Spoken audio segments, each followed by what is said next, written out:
breaks a tackle. Still on his feet. Oh, he swings it from 60 long enough. With A.J. Brown.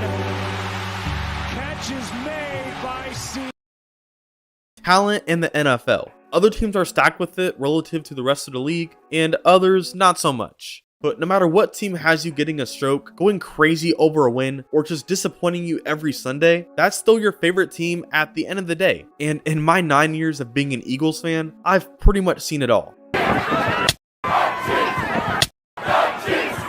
Sure, I've had more heart attacks watching this team than I've been alive, but with the leap Hurts took last season, and seeing my Eagles choke away a 10-point lead at halftime in the biggest game of the year, I was hoping that maybe my team could bounce back and win it all the very next season. Sure, the team had new offensive and defensive coordinators, and defensively, we went through some major changes. But who cares, right? We had Georgia to keep supplying our defense with young talent. So after a 5-month-long hibernation, stressing about school, contemplating my life choices with my degree, watching every Eagles game this season, combing through hours of NFL footage, watching the professional insights of different sports analysts, and with 3.5 months of NFL games, and the regular season almost over already, what exactly have I seen so far this season? Absolute chaos and logic just thrown completely out the window. I would have more of a chance of finding a needle in a haystack in the Pistons winning a basketball game than I do predicting what happens next with this team. How does a team with this much talent struggle like they're playing Lamar Jackson and the Ravens every single week? If I don't make it to the end of the season with the way the Eagles are playing, do not wonder why. I had concerns that the way the Eagles had won games all season long wasn't going to stand up against better competition. And then this happened. As Deebo Samuel. Deebo Samuel, one man to beat. He's going to beat him.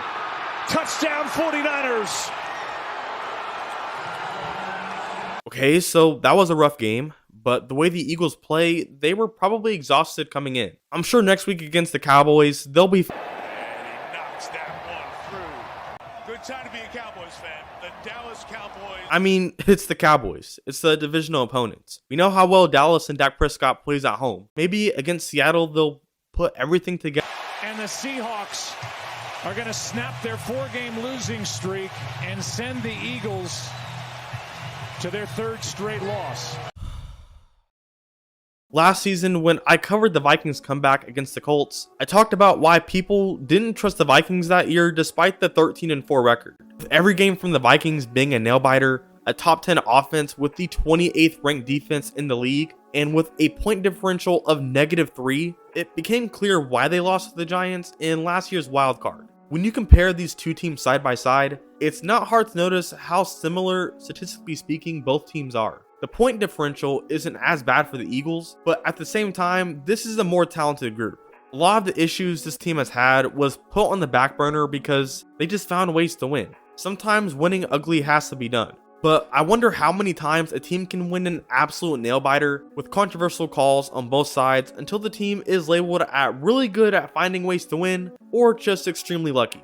Now, don't get me wrong, I'd much rather be sitting at an ugly 11-4 than a 8-7. They look much better than what the record says type of team. I understand they beat the Giants, and me personally, I'll take a win over a divisional opponent any day of the week. For anyone else outside the Eagles fan base, an 8-point win against a Giants team devoid of an offense isn't going to convince anyone that they are legitimate contenders for a Super Bowl.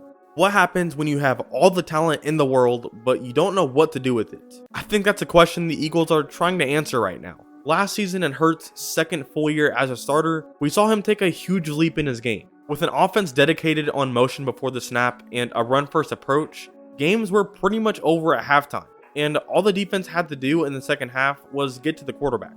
This season, it's just been a regression on all fronts. The offense shows flashes of that Super Bowl team, but can't consistently put it together. The defense has times where they make turnover-worthy plays, but are nowhere near as dominant as their 70-sack year last season. Yeah, the Eagles have a way harder schedule than last year, but the play calling on both sides of the ball isn't putting this team in favorable spots either. We see teams like the Ravens reinvent themselves offensively, and the 49ers become a brick wall on defense thanks to a great scheme and putting their most talented players in the position to win. And that's something offensively and defensively the Eagles have had a hard time doing all season.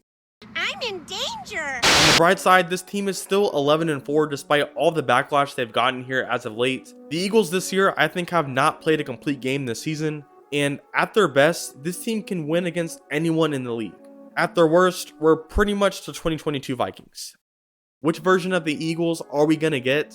Only time will tell, but hopefully for my sake, it's not the latter. Hope you guys enjoyed the video.